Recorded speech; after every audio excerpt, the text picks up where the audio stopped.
নমস্কার, শুভ সন্ধ্যা, good evening and welcome to lakh টাকার লক্ষ্মী লাভ সিজন 2।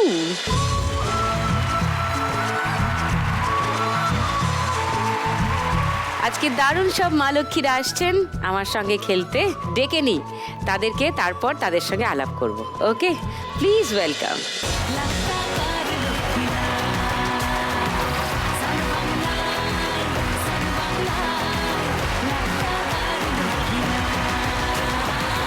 ওকে, সবার সঙ্গে একটু ছোট করে আলাপ করি। মমতা। নমস্কার দিদি, আমি মমতা সরকার। আমি আসছি দক্ষিণ 24 পরগনার রাজপুর মালঞ্চ থেকে। আচ্ছা, আমার 3টে দোকান আছে। ও, একটা হচ্ছে দর্শকর্মার দোকান, একটা হচ্ছে ফটোর দোকান, ঠাকুরের ফটো, আর একটা হচ্ছে জাং জুয়েলারি কসমেটিক্সের দোকান। 3টে দোকান? 3টে একই এরিয়াতে? হ্যাঁ, উল্টো দিকে, রাস্তার এপার আর ওপার।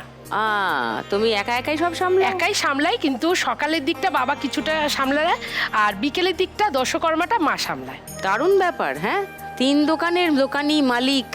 ওয়াও। সুপর্ণা। নমস্কার সুদীপ্তাদি, আমি সুপর্ণা পাল। আমি এসেছি হাওড়া শালকিয়া থেকে। আমার একটা মুড়ির প্যাকেজিং আর হোলসেলের বিজনেস আছে। এটা তো ভালো বিজনেস। ওকে, আসছি তোমার কাছে, আবার গল্প একদম। করব। পম্পা, হ্যাঁ বলো। নমস্কার সুদীপ্তাদি। হ্যাঁ, আমি নমস্কার। পম্পা দে। আমি হুগলি জেলার জাঙ্গিপাড়া থানার অন্তর্গত রশিদপুর গ্রাম থেকে আসছি। আচ্ছা, ওকে। আমাদের বাড়ির সঙ্গেই একটা মুদিখানার দোকান আছে, সেখানে আমি আমার স্বামীর সাথেই কাজ করি একসাথে। তাছাড়া আমি আমার টেলারিংয়ের কাজ করি, কিছু এই ব্লাউজ চুড়িদার এগুলো বানাই। কিছু সময় পেলে আমার যে ইচ্ছা বা শখের কাজ, ফেব্রিকের কিছু কিছু কাজ করি। ও, ফ্যাব্রিক পেইন্টিং? হ্যাঁ, পেইন্টিংয়ের কিছু Okay. কিছু কাজ করি। দারুণ। তারপর পিঙ্কি বেবি। নমস্কার শুনি। দিদিভাই। নমস্কার। আমি পিঙ্কি বিবি, বর্ধমান জেলা কাটোয়া থেকে এসেছি। আমার একটা প্রতিবন্ধী বাচ্চা আছে। আচ্ছা। আমি হাউস ওয়াইফ, হ্যাঁ হ্যাঁ। যে কানে শুনতে পায় না, ও ও, আর বলা? বলতেও পারে না ভালো করে। মানে এমনি মেশিন দিলে জোরে, খুব জোরে আওয়াজ করতে হয়, তবেই ও কিছু বলতে পারে। আচ্ছা। তো কানে মেশিনটাও সবসময় যে থাকে ভালো থাকে তা না, এই জন্য ওর সাথে চিল্লিয়ে সবসময় কথা বলতে পারি না বলেও কথাটা শুনতেও পারে না, যেহেতু এখন বলতেও পারে না ভালো করে। ওহো। আচ্ছা, তোমার এক ছেলে এক মেয়ে? এক মেয়ে এক ছেলে। ওকে, আচ্ছা। তোমাদের সবার সঙ্গেই আরো কথা বলবো। এই শোটা দেখো তোমরা? হ্যাঁ হ্যাঁ, দেখি তো। ভালো লাগে? খুব ভীষণ ভালো লাগে। আর খেলা যখন ভালো লাগে তখন তো খেলাগুলোও নিশ্চয়ই জানো, সবই চেনা জানা খেলা।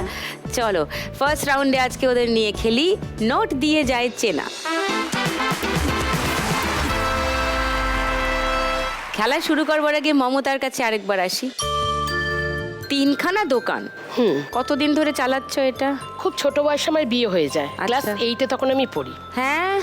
তারপর যখন মাধ্যমিক দিই, বিয়ের পরেই পড়াশোনা চালু থাকে। বয়স কত তখন তোমার? তখন খুবই ছোট, 13-14 হবে। হ্যাঁ 15। 15? হ্যাঁ। ইস। তারপরে মাধ্যমিক দিই, সেই সময় বেবি হয়, এবং তখন আমার হাজবেন্ড খুব ছোট্ট একটা দোকানে জব করতেন। তারপর ছেলেকে ওইভাবে চলা, পড়াশোনা শেখানো, ওই মানে অল্প টাকার মধ্যেই সংসার চালানো। তুমি আর পড়াশোনা করোনি? না, আমি মাধ্যমিকের পর দিইনি, মাধ্যমিক পাশ করে ছেড়ে রেখেছিলাম। তবে ইচ্ছে ছিল ছেলের সাথে পড়বো, তারপর সেটা আর হয়নি। তারপরে যখন আস্তে আস্তে ছেলে বড় হয়, মাধ্যমিক দেয়ও, তখন আমি ভাবলাম যে না, এইভাবে চলা যায় না, এবার আমাকে একটা কিছু করতে হবে। তখন আমার নিজের এক খুড়তুতো কাকা শ্বশুর আছেন, ওনার হচ্ছে থালা গ্লাস বাটি, ওই যে কাগজের শোলা, ওগুলোর ওনার কারখানা আছে। তা উনি এসছেন, ওনাকে আমি বললাম যে কাকু তুমি আমাকে কিছু দেবে, তাহলে আমি সেল করে তোমাকে আমি টাকাটা দিতে পারি। তা কাকু বলে অবশ্যই দেবো। তখন কাকু বলে দোকান তুমি একটা ভাড়া দেখো। আমি বললাম দোকান, আমার বাপের বাড়িতে একটা দোকান আছে, বাপের বাড়িটা হচ্ছে শ্বশুরবাড়ি থেকে 1.5 ঘন্টার রাস্তা। আমি মাকে সাথে সাথে ফোন করলাম, করে বললাম মা তুমি এরকম দোকানটা দেবে, তোমার দোকানটা পড়ে আছে। মা বলে হ্যাঁ নে, তুই আসে যাওয়া করতে হলে কর। দোকান আমি সকালে গিয়ে পুরো পরিষ্কার করি, মা আর আমি মিলে পরিষ্কার করি, করে মাল ঢোকানো হয় দোকানে। সব মাল ঢোকানোর পর আর মানে সেল হচ্ছে থালা গ্লাস বাটি। পাশে একটা বড় ঠাকুরের মন্দির আছে, সেটা আমার কপাল। বড় ঠাকুরের মন্দিরে সবাই পুজো দিতে আসে আর বলে ধূপ আছে, বাতি আছে। তা আমি ভাবছি তাহলে এগুলো রাখলেও ভালো হয়, তখন ওগুলোও রাখা শুরু করলাম। তারপরে তো দশকর্মার দোকানে যেটা লাগে, হাঁড়ি, মাটির হাঁড়ি টাড়ি সব কিছুর চাহিদা, আস্তে আস্তে ওগুলোকেও তুললাম। বাহ। কিন্তু কাকুর লোনটা, মানে কাকুর থেকে যে টাকাটা নিয়ে ব্যবসাটা শুরু করেছিলাম, আমি সেটা রোলিং করছিলাম ব্যবসাটা, কিন্তু কাকুকে টাকাটা আমার ফেরত দেওয়া হয়ে ওঠেনি। হচ্ছিল না। হ্যাঁ, কিন্তু তারপরে আমি দেখলাম সবাই বলে দর্শকর্মা দেখুন তোমার ফটো নেই, কিছু ফটো রাখো। এবার যেহেতু মার্কেটে যেতাম, কিছু ফটোও রাখলাম। করতে করতে দেখলাম দর্শকর্মার মধ্যে ফটো মানে একঘেয়ে হয়ে গেছে, দুটো যেন মিশে গেছে। তখন কি করলাম, দোকানটাকে একটু সেপারেট করলাম, ফটোর দোকান করলাম আর একটা দর্শকর্মা। তারপরে এরমভাবে চলতে চলতে আমি যেহেতু মার্কেটে যেতাম, মার্কেটে ক্লিপ, হার, এটা সেটা একটু কম পেতাম, ওকে, যেটা হয় মার্কেটে। হ্যাঁ, চেনা জানা হয়ে গেলে, হ্যাঁ, হ্যাঁ। সেইগুলো আমি ওখানে ঝুলিয়ে রাখতাম দর্শকর্মায়। এবার এসে লোকে বলতো বাহ, ক্লিপটা খুব সুন্দর, তো কত দাম? যেখানে 10 টাকা বাইরে দাম, আমি সেখানে ওটা 8 টাকায় বিক্রি করতাম। লোকে সব তখন দেখলো যে না, মমতাদির দোকানে তো দামটা কম, দিদি তুমি এই হারটা এনে দেবে, দিদি এই ক্লিপটা এনে দেবে, দিদি এই শাড়ির সাথে একটা ম্যাচিং এনে দাও। এরম করতে করতে দেখলাম ওই জিনিস আনতে আনতে ওই দর্শকর্মার মধ্যেই এই জিনিসটাও চলে আসছে। তখন আমি বললাম যে কি করি, আমি তো আর কিছু করার রাস্তা নেই, আমার তো আর দোকান কেনার মতো ক্ষমতা নেই, কি করবো? কারণ কাকুর কাছে দেনা, অলরেডি মার্কেটে দেনা হয়ে গেছে। তখন আমি কি করি, তখন একদিন রিসেন্টলি মা বনুষার কাছে দোকানে কাঁদছিলাম যে মা তুমি একটা মিরাকেল করো, আমি পাচ্ছি না, এই ঋণ আমি পারবো না, অনেকটা ঋণ হয়ে গেছে, আমি কী করে শোধ করবো? বিশ্বাস করবেন না দিদি, সেই দিনকেই আপনাদের গাড়ি অডিশনের জন্য যাচ্ছিল রাস্তা দিয়ে, পুরো মিরাকেল। আজ এই জায়গাটায় আসা। ও,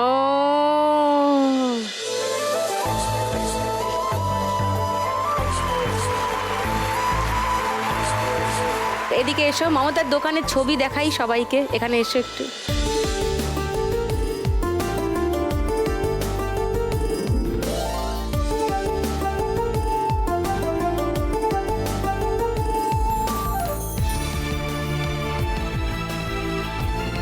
এদিকে একটা দোকান, ওদিকে একটা দোকান।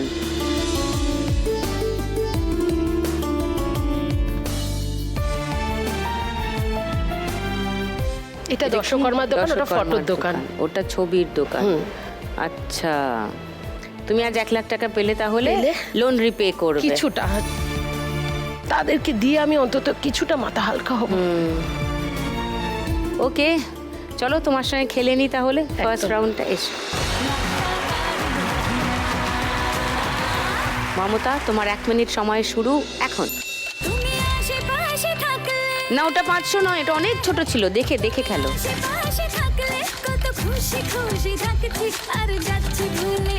ফার্স্ট, হ্যাঁ, সবকটাই নিতে হবে, 10, 20, 50।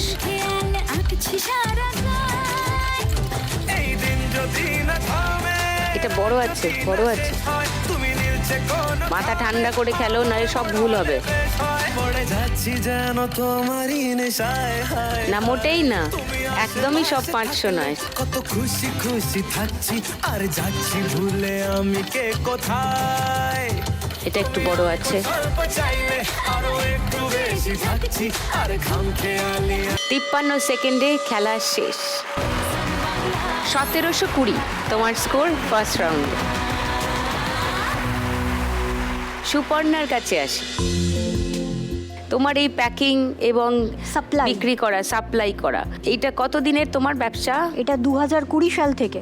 ওকে, আর হঠাৎ এইরকম একটা বিজনেস আইডিয়া মাথায় এলো কেন? আমার একমাত্র কারণ হলো আমি এটা চিন্তা করলাম লকডাউনের পর থেকে যে এমন একটা কিছু আমাকে করতে হবে যেটা সব সময় রানিং। মুড়ি এমন একটা প্রোডাক্ট যেটা মোস্টলি ফ্যামিলিতেই সকালে সন্ধে কোনো না সময় খাওয়া হয়, তো সেই জন্যই আমি ভাবলাম যদি এটা শুরু করা যায়, হয়তো এতে বেনিফিটটা একটু কম কিন্তু এর সেলিংটা অনেক বেশি। হ্যাঁ, এবং কন্টিনিউয়াসলি এভরিডে বেসিসে সেলিংটা, এই জন্য আমি এইটা চুজ করেছিলাম। লকডাউনের আগে কি করতে? ফার্মে আমি জব করতাম। জব করতে অ্যাজ হচ্ছে লোন ডিপার্টমেন্টে ছিলাম। ও, তো সেখানে লকডাউনের পর আমার চাকরিটা চলে যাবার পর থেকে তো আমার মেয়ের জন্য, ওর এডুকেশনের জন্য মেনলি আমাকে সমস্তটা দেখতে হয়। তো সেই জন্য আমি চিন্তা করলাম যে আমার তো কিছু না কিছু একটা করতে হবে, বসে থাকলে তো আমার চলবে না। তো সেই জায়গা থেকেই আমার এই বিজনেসের চিন্তাভাবনাটা। মেয়ে কত বড়? মেয়ে হচ্ছে 14 বছর, ও আচ্ছা। ক্লাস 8-এ পড়ে। ও এসছে দিদি আজকে, কোথায়? ওই সামনে বসে ও আছে। হাই। আচ্ছা, মেয়ের বাবা কি করেন? অ্যাকচুয়ালি আমি separate. Oh you are separated, single parent. আচ্ছা, তো তুমি শুধু মেয়েকে নিয়ে থাকো না আর কেউ থাকেন? মা থাকেন, বাবা মা থাকেন। Okay, মা মা। এসছেন আজকে। আচ্ছা, নমস্কার। সো তুমি মুড়ি আনো কোথা থেকে, প্যাকেজিং কিভাবে করো? প্যাকেজিং বিক্রি আমার কোথায়? একটা মানে বাবার দোকান আছে, আচ্ছা, সেইখানেরই ব্যাক পোর্শনটায় আমার মুড়ির প্যাকেজিংটা এখন আপাতত হয়। ওকে। তো সেখানে আমার প্যাকেজিং হয়। আমার একটা হেল্পিং হ্যান্ডও আছে, কেন আমার একার পক্ষে সাপ্লাই তো করা বা মুশকিল। প্যাকেজিং সমস্ত করা পসিবল নয়। তো আমার হেল্পিং হ্যান্ডরাও আমাকে হেল্প করেন। তো সেখান থেকে আমার মুড়ি এসে এখানে অ্যাকচুয়ালি ট্রেডিং বিজনেসটা আমার। হ্যাঁ। তো এখানে প্যাকিং হয়, আমার সাপ্লাই হয় শালকিয়ার আচ্ছা, মধ্যেই। কিন্তু তোমার supply কোনো হয়। দোকান নেই, তুমি নিজে না, আমার বিক্রি করো না? না না না, আমার কোনো Okay. দোকান নেই, শুধু সাপ্লাই, হোলসেলে সাপ্লাই। হোলসেলে সাপ্লাই করো তুমি। সুপর্ণার কাজের কিছু ছবি দেখাই সবাইকে। এটা কি ঝাড়া বাছা হচ্ছে? ঝাড়া পরিষ্কার হচ্ছে, অনেক ধুলো থাকে বা হ্যাঁ। কালো মুড়ি থাকে। এগুলো ওজন হচ্ছে, সিল হচ্ছে। হুম। সব কি একই রকমের মুড়ি নাকি মোটা মুড়ি, সরু মুড়ি, লাল মুড়ি আলাদা কিছু আছে? না, আমার কাছে দু রকমেরই থাকে। দু রকম। বেশি অনেক কোয়ান্টিটিতে করলে মানে প্রবলেম হয়ে যায় না, অনেক রকম ডিফারেন্ট যদি মুড়ি থাকে, ওই জন্য আমি দু রকমেরই রেখেছি। ওকে, কোন দু রকম? একটা হচ্ছে এখানেই দেখতে পাবেন, এই একটা প্যাকেজিং হয়, এই একটা প্যাকেজিং হয়। দেখি। দুটো প্যাকেজিং হয়, 250-500 এরকম প্যাকেজিংগুলো হয়। হ্যাঁ হ্যাঁ। তো এই প্যাকেজিংটা দেখলেই বুঝতে পারবেন এটা আলাদা প্যাকেট, ওকে। আর এইগুলো হচ্ছে আলাদা প্যাকেট। কিন্তু মুড়ির কোয়ালিটি একই? কোয়ালিটি একই, আমি একই কোয়ালিটি, কিন্তু আমার কাছে দু রকম মুড়ি আছে। তো এটা আমি আচ্ছা। যখন নিয়ে এসেছিলাম তখন আমার কাছে আরেকটা কোয়ালিটি শেষ হয়ে গেছে, Okay. ওই জন্য এখন কোয়ালিটিটা ওকে, Packaging-টা প্যাকেজিং আলাদা আছে। এইগুলো কত দাম, এই প্যাকেটগুলো? এইগুলো আমাদের দাম তো আলাদা ওই তো দিয়ে দিই। পাইকারি হ্যাঁ, দাম। কিন্তু দোকানদাররা আলাদা রেটে তুমি কত বিক্রি করো? আমি বিক্রি করি মানে আমার হোলসেলে 55 করে কেজিসে যায়। 55 করে কেজি? Kgs। ওকে আর একটা যেটা মুড়ি আছে সেটা একটু 53। ওকে। মুড়ি আসে কোথা থেকে? মুড়ি আসে আমার হচ্ছে সিঙ্গুরের ওই দিক থেকে, ও, ওখান থেকে ভ্যানে করে আসে। ভ্যানে করে? ভ্যানে করে। তো তুমি যদি আজকে 1 লাখ টাকা যেত সুপর্ণা, তার মধ্যে আমি 50% আমার বিজনেসটাকে একটু বড় করতে চাই, আর Right. বাকি 50% আমি টোটালি রেখে দেবো। আফটার 12 ইয়ার্স আমার মেয়ের এডুকেশনে অনেকটা খরচা হবে, কেন আইসিআইসি বোর্ডে ও এখন ক্লাস 8-এ আছে। আফটার 12 ইয়ার্স নয়, আমার 12-এ বোর্ডের ক্লাস এক্সামের 12 এর পর। ওকে, ওই জন্য আমার টাকাটা আমার খুবই প্রয়োজন। ওর নাম কি? ওর নাম মধুরনা পাল। মধুর না? মধুর না মানে কি? মানে হচ্ছে মিষ্টি জেমে। তুমি বুঝি খুব মিষ্টি? মধুর না কোন স্কুলে পড়ো? Sister Nivedita institute. হাওড়া শালকিয়াতে হ্যাঁ, সিস্টার AC মার্কেটের ওখানে। আচ্ছা, নাইস। তো মেয়ের জন্য থাকবে আর তোমার ব্যবসার কাজে লাগবে হ্যাঁ, বাকি একদম টাকাটা। একদম গুড প্ল্যান। এসো ফার্স্ট রাউন্ডে। একদম দিদি। তোমার 1 মিনিট সময় সুপর্ণা, শুরু এখন। आजा मेरे कोल तू आजा आके मेरी लाइफ बना जा मैं तो तेरे लिए এটা বোঝা যাচ্ছে না 200টা, আরেকবার মেরে দাও। तू भी प्यार वाली फील এটা তো অনেক ছোট। आजा मजनू को लैला जैसे हमको प्यारे हैं पैसे पैसे के प्यार में मैं तो এই বড়টা ছেড়ে যাচ্ছ, অনেক বড় আছে এটা। ओ माई महबूबा ओ माई महबूबा अरे ओ माई महबूबा करांगे टोटल धमाल 1910, নট ব্যাড। এবার পম্পার কাছে আসি। বহুমুখী প্রতিভা তোমার, মুদিখানার দোকান, এদিকে সেলাই, এদিকে ফ্যাব্রিক পেইন্টিং। ওয়াও, তো একটু একটু করে বলো কবে থেকে কোনটা শুরু করলে? কলেজে যখন পড়তাম তখনই আমি অল্প একটু শিখেছিলাম। কোনটা? তারপরে সেলাই? হ্যাঁ, সেলাই অল্প একটু শিখেছিলাম, তারপরে আর বিশেষভাবে শেখা হয়নি। কলেজে বাংলা অনার্স নিয়ে আমি পড়েছি ফার্স্ট ক্লাসে, আর বর্ধমান থেকে বাংলায় এমএ কমপ্লিট করেছি। এমএ কমপ্লিট করেই আমার বিয়ে হয়ে যায়। বিয়ের বাংলা এমএ? হ্যাঁ, ওয়াও। বিয়ে হয়ে যাওয়ার পর তবে আমাদের রেজাল্ট বেরিয়েছিল। এমএতে কি রেজাল্ট? ফার্স্ট ক্লাস পেয়েছিলাম। First class? ফার্স্ট ক্লাস পেয়েছিলাম না, ফার্স্ট হয়নি, ফার্স্ট ক্লাস পেয়েছিলাম। বাপরে, আচ্ছা। আমার বাবা মা হচ্ছে তাঁতের শাড়ি বুনে আমাদের দু ভাই বোনকে খুব কষ্ট করে মানুষ করেছে। ওকে, এমন তুমি একটা তাঁতি পরিবারের মেয়ে? হ্যাঁ, তাঁতি পরিবার। তারপরে এমএ ফার্স্ট ক্লাস পেলে? হ্যাঁ। তারপর পড়াশোনাটা আর এগোলে না? না, আর পড়াশোনা আর কোনো এগোনো চাকরি, হয়নি। আর কোনো কাজ? না, চাকরিতে বসেছিলাম, বিয়ের আগে চাকরির পরীক্ষা দিয়েছিলাম, তখন সেভাবে মানে ফল প্রকাশ সেরকম আমি পাইনি, ফল পাইনি। বিএড আমার করা হয়নি, আর্থিক অনটনের জন্য করা হয়নি আমার। বিএড বা ডিএড এগুলো হলে করতে চেয়েছিল, হ্যাঁ। তাহলে পড়ানোটা, শিক্ষকতার চাকরি পাওয়াটা অনেক সোজা হয়। এর পরই আমার বিয়ে হয়ে যায়। তারপরে আমার স্বামীর মুদিখানার দোকান, বাড়ির সঙ্গেই দোকান, স্বামীর সঙ্গেই দোকানে থাকি, প্লাস এই টেলারিংয়ের কাজ করি, ব্লাউজ, চুড়িদার। আর আমার কিছু হাতের কাজের শখ আছে, মানে পেইন্টিং করা বা অন্য কিছু ঘর সাজানোর জিনিস তৈরি করা, এগুলো আমি করি। এই যে এইগুলো আমি পেইন্টিং করেছি, এই যে এই শাড়িটা, এগুলো আমি পেইন্টিং করেছি। এগুলো আমার খুব ভালো লাগে করতে। হয়তো আমি সময় সেরকমভাবে পাই না, কিন্তু তার মধ্যে আমি সময় বার করে, আমার এগুলো খুব শখ বলে আমি সময় বার করেও এর মধ্যে করি। ফ্যাব্রিক পেইন্ট করার হ্যাঁ। শখ। এই জামাটা আমি নিজের হাতেই বানিয়েছি আমার মেয়ের জন্য। হ্যাঁ। আমি নিজেই বানিয়েছি, নিজেই ফেব্রিক ও, করেছি। তোমার মেয়ে মিষ্টু? স্নেহা ওর নাম? হ্যাঁ, তুমি ডাক নাম বলনি, কিন্তু মিষ্টু। আমি জেনে গেছি তোমার নাম। স্নেহা দে। আমি জানি, আমি তুমি বলার আগেই জেনে গেছি। দেখো, এই যে স্নেহা, এই যে তোমার নাম লেখা আছে, জামায় নাম লিখে দিয়েছে মা। হ্যাঁ।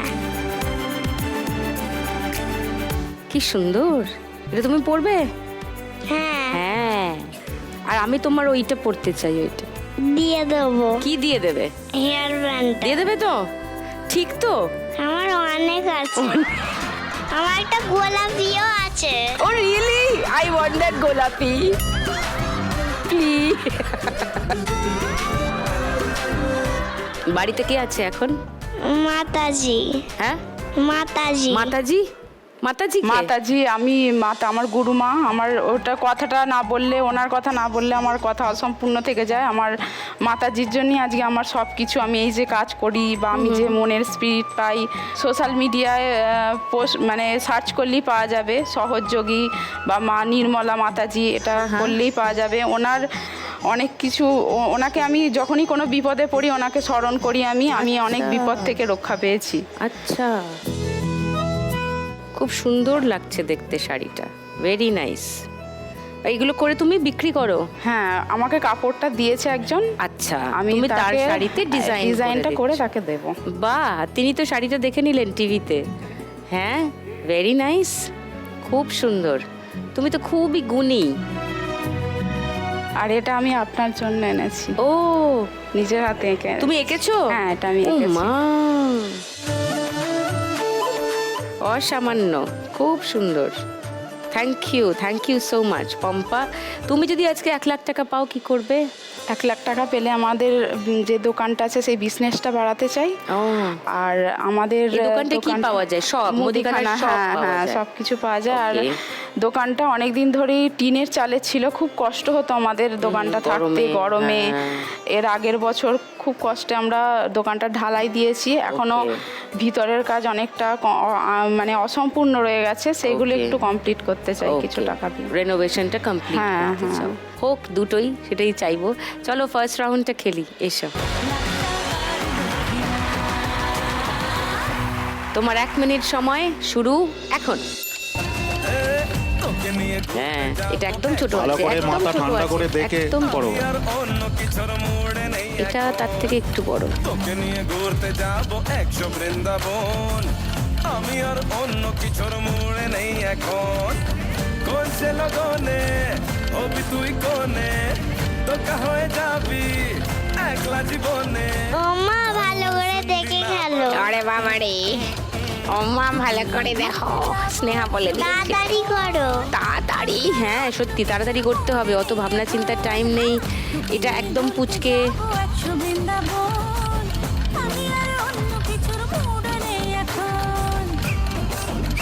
সময় শেষ হয়ে যাবে সময় সব শেষ হয়ে যাবে, তার আগে খেলে ফেলো মা। ছোট বড় দেখে মরো ওরে বাবা, ছোট বড় দেখে মারো। 1760। এবার পিঙ্কির কাছে আসি। হ্যাঁ দিদিভাই, তুমি বললে তোমার ছেলেকে নিয়ে তুমি একটু অসুবিধায় আছো। অসুবিধার মধ্যে আছি। তোমার বিবাহিত জীবন কত দিনের? আমার বিবাহিত জীবন 15 বছরের। আচ্ছা, মানে খুবই ছোট তো আমারও বিয়ে হয়ে যায় ক্লাস 8-এ পড়তে পড়তে। তোমারও ক্লাস 8? ক্লাস 8-এর কেবলে পাস করেছি, রেজাল্ট বেরিয়েছে আর বিয়ে দেওয়া। কি মুশকিল, কেন? কেন মানে আমার বাবা নেই ছোট থেকেই, আমার 3 ভাই বোনে আমার দিদিমার কাছে মানুষ। তো আমার মা এই কলকাতা শহরে ফুলবাগানে কাজ করে আমাদেরকে মানুষ করেছে। তো হয়তো দিদিমায়ের সাথে আমার মনোমিল্য না হওয়ার জন্য, এবার পাড়া গ্রাম তো মানুষে অনেক রকম কথা বলে, সেই জন্য ঠিক করলো কেউ আসছে মানে পাশের গ্রামে যেখানে বিয়ে হয়েছে সেখানে একজনা মামা বলি তাকে আমি। তো তিনি এসে একদিন বললেন যে তোর মেয়ে তো একা থাকে, তা আমার ছেলের সাথে বিয়ে দিবি। তো আমার বাড়িতে আমার মা দেখলেন যে কেউ থাকে না সবসময়, হয়তো আমার মাও হয়তো ঠিকমতো দেখাশোনা করতে পারবে না, সেই জন্য ক্লাস 8-এর রেজাল্ট বেরোনোর পর আমার বিয়ে দিয়ে দেওয়া হয়। ওই যে 15 বছর 14 বছরে এসেছি, তারপরে আমার শ্বশুর বাড়ি থেকে আমাকে 3 বছর পড়ানো হয়েছে, মাধ্যমিক দেওয়ার পর মেয়ে হয়েছে। তারপর আর পড়াশোনা কমপ্লিট করো মানে কন্টিনিউ করো? না, কন্টিনিউ হয়নি। এবার মেয়ে যেহেতু পেটে ছিল সেই জন্য রেজাল্টটাও আমি ভালো করে করতে পারিনি। ও, আর যে ফ্যামিলি শ্বশুরবাড়ির ফ্যামিলি যে খুব একটা ভালো তা না, সংসারের কাজ সামলে আমি স্কুল গিয়েছি, সেই সাথে মেয়ে আমার পেটে ছিল। তো সব স্ট্রাগল পার করে মেয়ে হলো, মেয়ে হওয়ার পর বেশ ভালোই আনন্দেই কাটছিল। তারপরে একটা কিছু সমস্যা হলো, হাজব্যান্ডের যেখানে কাজ করতো সেখানে একটা বড় সমস্যা দেখা দিল। তো মেয়েকে আমি একলাই মানুষ করি, হাজব্যান্ড বাইরে থাকতে লাগে। বাইরে মানে উড়িষ্যার এদিকে লেবারের কাজ, গ্রামে রাজমিস্ত্রি যেমন বলে লেবারের কাজ। হ্যাঁ, তার হাত ধরে লেবারের কাজ করতে আসে। তো 7 মাস 8 মাস পর পর বাড়ি যেত। বলছি তোমার হাজবেন্ডের সমস্যাটা কি হয়েছিল? ওই যে বাড়িতে একটা দোকান করতো, দোকানে একটু বন্ধ হয়ে গিয়েছিল দোকানটা, ওই দোকানের মাধ্যমে অনেক ঋণ হয়ে গিয়েছিল। আমার ভাসুরও কাজ করতো ওই চিটফান্ড কোম্পানিতে, আমার হাজব্যান্ডও ওখানে জয়েন দেয়। ও, তোর চিটফান্ড কোম্পানিতে কাজ করতে গিয়ে ছেলেটা মানে আমার হাজব্যান্ড যেহেতু আগে টিউশনও পড়াতো, অনেক কটা কাজ করেছে, টিউশনও পড়াতো, সবাই বিশ্বাস করে ওর কাছে মানে উনি যেমনি এজেন্ট বাড়ি বাড়ি গিয়ে বলেছে, দিয়ে ওনার কাছে বই করেছে আর কি। সেই চিটফান্ড কোম্পানির টাকা যখন মারা গেল তখন আমার হাজব্যান্ডকে সমস্ত চিটফান্ড কোম্পানি টাকা মারা গেল, সমস্ত দিক থেকে আমার মানে হাজব্যান্ড একবার চাপা পড়ে গেল।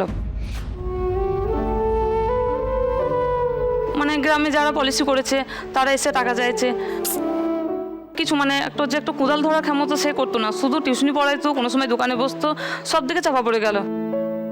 এবার ও নিজে লজ্জাতে আর গ্রাম মানে বাড়ি থেকে আর বেরোতো না। তো আবার বাইরে লিভারে কাজ করতে গেল। লিভারে কাজ করতে যাওয়ার পর তখন নিজের মান সম্মানে ভয়, যেহেতু মাস্টার পড়াইতো, টিউশনি পড়াইতো, সেই জন্য লজ্জায় আর গ্রামেও আসতে পারতো না। ওহো, 7 মাস 8 মাস 9 মাস পর যখন আসতো লুকিয়ে আসতো। লুকিয়ে?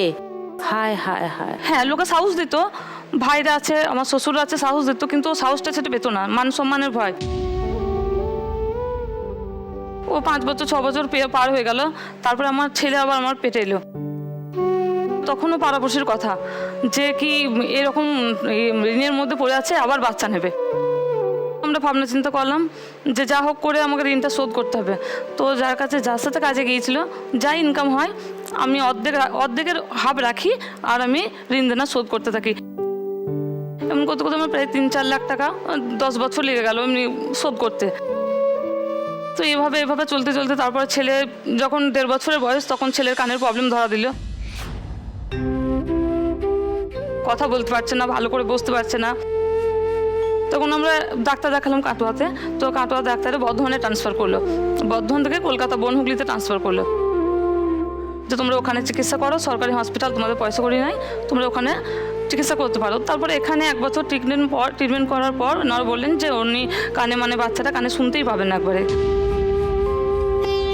তারপরে কিছুদিন যাওয়ার পর আবার যখন আমি 1 বছর পর গেলাম, ডাকলো আমাকে, তখন বললো হয়তো শুনতে পাই, মেশিন দিলে শুনতে পাবে। সেই জন্য আবার 1 বছরের কাগজ জমা দিয়ে 1 বছর পর প্রায় আমি 4 বছর বয়স যখন, তখন আমি মেশিন পেয়েছি। এবার যে সরকার থেকে মেশিন পেয়েছি, সেই মেশিন বারবার খারাপ হয়ে যায়। এখানে ভবানীপুরে ওখানে আমাকে বারবার সাথে দিতে আসতে হয়। তো যে আমি ওখানে যে আসি, উনি বলেন একটা ভালো মেশিন নাও, হয়তো কোম্পানির মেশিন অনেক দিন যাবে, তোমাকে অত জার্নিং করতে হবে, আসা যাওয়া করতে হবে না। আপনার মেশিনে এখন আপনার 90,000 টাকার মতো দাম। এই হাজব্যান্ড ইনকাম করে, আমি লোককে দিতে দিতে আমার নাচার শেষ হয়ে যায়। মেয়ে স্কুলে পড়ে, ওকে পড়াতে হয়। সেই জন্যে আমি এই শোটা দেখেছি। তো আমার মেয়ে বললো, মা বর্ধমানে অডিশন হচ্ছে, তুমি যাও গা, চলো। মেয়ের হাত ধরে গিয়ে আমি বর্ধমানে অডিশন দিয়ে আসার পর আমাকে 3-4 যে ডাকা হয়েছে, ফোন করেছে, আমার মেয়ে খুব খুশি। আমার মেয়ে এত খুশি, আমার মেয়ে বলছে, মা এত নম্বর নাও দিয়ে আবার তুমি অডিশন দাও। ফোনে তো টিভিতে তো স্ক্রিনে নম্বর দিচ্ছে, আবার অডিশন দাও, আবার অডিশন দাও, কাঁথিতে দাও। আমি বললাম, মা কাঁথিয়ে তো এখানে না, কাঁথি দীঘার ওইদিকে যেতে হবে, আমি তো যেতে পারবো না মা। তোমার মেয়ের নাম কি? আমার মেয়ের নাম পিউ। পিউ? ইজা সুলতানা। ইজা সুলতানা। ওর ডাক নাম পিউ, এবার স্কুলে নাম দিয়ে আছে ইজা সুলতানা। ও, কোন ক্লাসে পড়ো? 7-এ। 7-এ পড়ো? তুমি কাঁদছো? কাঁদছো কেন? মেয়েও ছোট থেকে কোনো সময় বাবাকে পায়নি যে হাত ধরে কোনো সময় ঘুরবে। এবার মেয়েও পায়নি, ছেলেও পায় না, সেজন্য ওদের একটা ওইরকম একটা দুঃখ থাকে, তো কোনো কিছু ইচ্ছা তো ওরা পূরণ করতে পারে না। ছেলের নাম কি? ছেলের নাম ইজানুর। ইজানুর? হ্যাঁ। ওকে, নাইস। কাঁদছো কেন পিউ?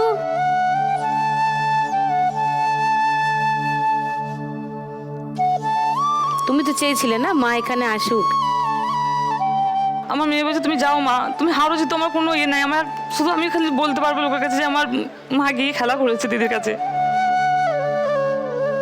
ব্যাস, এবার হেসে দাও, মা তো খেলবে এবার।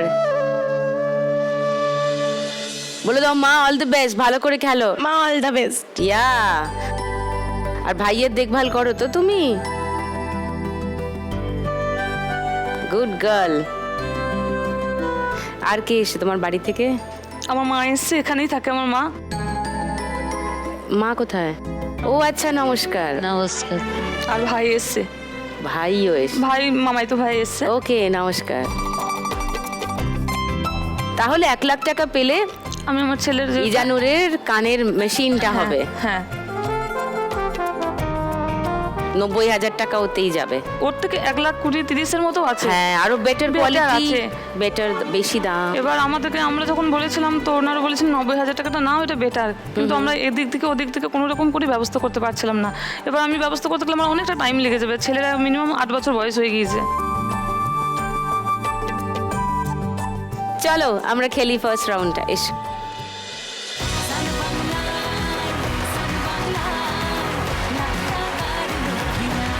তোমার 1 মিনিট সময় শুরু এখন। মাথা ঠান্ডা করে খেলবে, ভালো করে খেলবে। অনেক বড় আছে ওটা। আমার দিলের উগলে লিখে দেব যার নাম রে। একদম ছোট, একদম ছোট। মাথাটা ঠান্ডা করে খেলবে। আমার দিলের উগলে লিখে দেব যার নাম রে, সে আমার প্যার লাল রে, প্যার লাল রে, সে আমার প্যার লাল রে। আমার প্রেমের ফাঁদে ফেসে যাবে যে, এটা বড় আছে। সে আমার প্যার লাল রে, প্যার লাল রে, সে আমার প্যার লাল রে। তাড়াতাড়ি করো। তাড়াতাড়ি করছে, হ্যাঁ। চলো, দেখে দেখে বুঝে বুঝে মারতে হচ্ছে না, এটা অনেক বড় আছে, অনেক বড় আছে।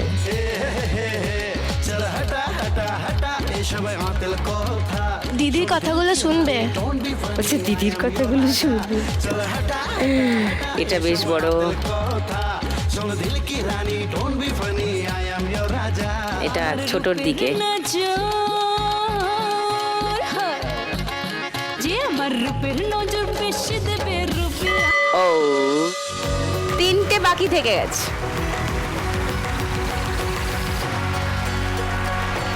830। বাহ, তোমার ছেলে কি খুশি দেখো, জোরে হাততালি দিচ্ছে। ওয়াও।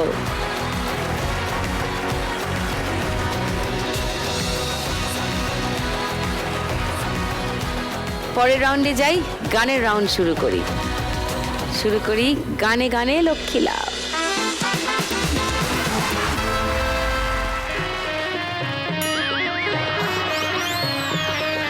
मन डोले मेरा तन डोले मेरे दिल का गया करार रे कौन बजाए बांसुरिया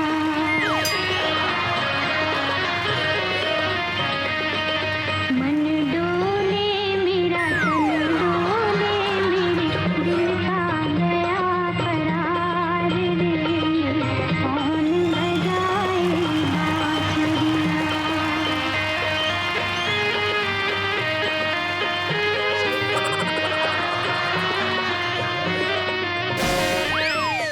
মমতা দি,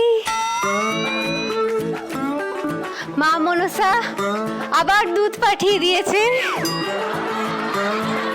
জয় মা মনীষা।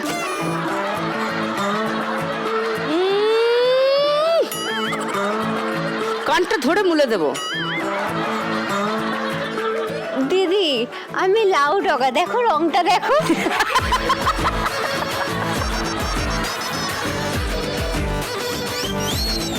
ও তো এমনি কিলবিল সোসাইটি, কিলবিল কিলবিল কিলবিল কিলবিল কিলবিল কিলবিল করে, তো ভালোই লাগছে দেখতে।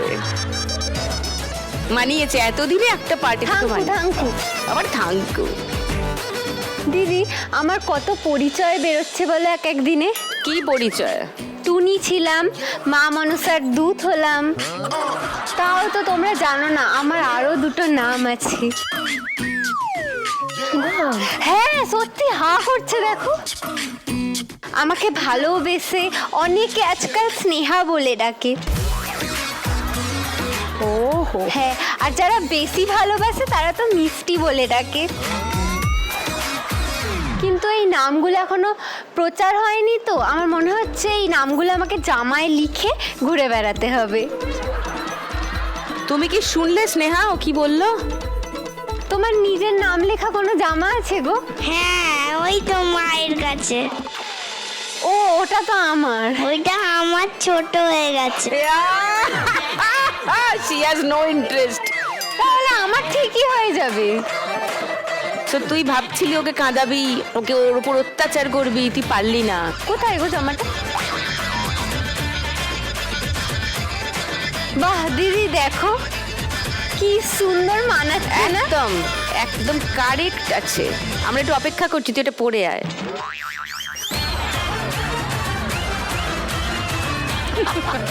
ঠিক আছে, অন্য কোনো এপিসোডে পড়ে অন্য আসবো। কোনো এপিসোড? লাউডগা ফ্রক পরে এরপর আসবে। তোমার হেয়ার ব্যান্ডটাও দেবে না একটু? একটা আমার চল দিদির লাগাবো। জন্য, আমার দিদির জন্য একটু দাও না। যা গিয়ে নিজের কাজ কর, পিঙ্কি 830-এ আছে, শিগগিরই যা। হ্যাঁ হ্যাঁ হ্যাঁ, খুব খারাপ অবস্থা। আমরা খেলা শুরু করি, গানের রাউন্ড। ওকে, বাজারে হাত রাখো সবাই। প্রথম গানের জন্য প্রথম হিন্ট, 1500 টাকার জন্য শুনবো।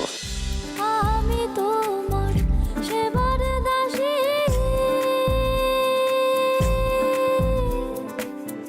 যুগল চরণ ভালোবাসি গো, যুগল বিনে অন্য আশা নাই গো, জয় রাধে। বলো সুপর্ণা। জাগো মোহন প্যারে জাগো। মোহন প্রীতম জাগো। হ্যাঁ, প্রীতম জাগো। লক করবো তোমার উত্তর। হ্যাঁ লক করুন। ওকে, সুপর্ণার উত্তর লক করলাম, জাগো মোহন প্রীতম জাগো। সেকেন্ড হিন্ট কেউ শুনবে? শুনবো। শোনো, 1000 টাকার জন্য খেলতে পারো। যদি মনে হয় সুপর্ণা যে গানটা বললো সেটা নয়, অন্য গান মনে হচ্ছে, তাহলে খেলতে পারো। ওকে, জেগে দেখো আর তো নিশি নাই গো, জয় রাধে। জেগে দেখো আর তো নিশি নাই গো। দিদি আমি তোমাকে বলছি, এর রাই যদি জেগে ওঠে, এর রাই উত্তর দেবে। মমতা যা বলার বাজার বাজিয়ে বলো। জাগো এ রাই জাগো, এ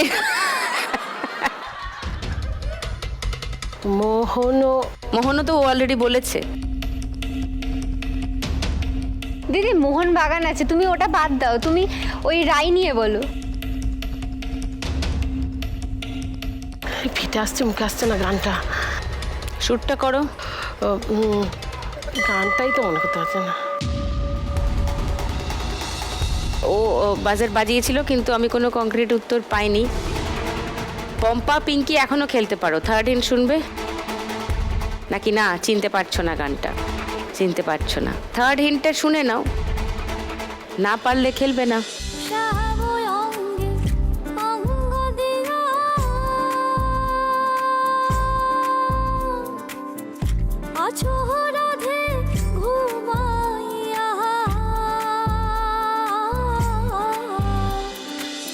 পম্পা পিঙ্কি কেউ ট্রাই করছো না? তাহলে আমরা সঠিক গানটা শুনে নিই, দেখি সুপর্ণার উত্তর ঠিক হলো কিনা। মমতা তো আমি কোনো গান কংক্রিট পাইনি, দেখা যাক কার উত্তর কি ঠিক হলো না হলো, শুনে নি। জাগো গো জাগো শ্যামের মন মোহিনী বিনোদিনী রায় জেগে। সুপর্ণা 100 টাকা মাইনাস হয়ে গেল, 1810 হয়ে গেল তোমার স্কোর। আর মমতা 100 টাকা কমে গেল, 1620 হয়ে গেল তোমার স্কোর। ওকে, এটা সঠিক উত্তর পাইনি। সেকেন্ড গানে যাই। সেকেন্ড গানের জন্য প্রথম হিন্ট 1500 টাকার জন্য স্ক্রিনে দেখব। হাট বাজারে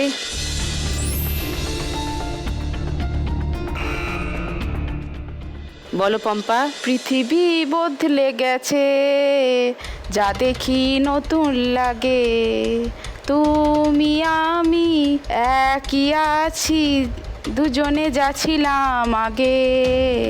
আচ্ছা, লক করি উত্তরটা। হ্যাঁ।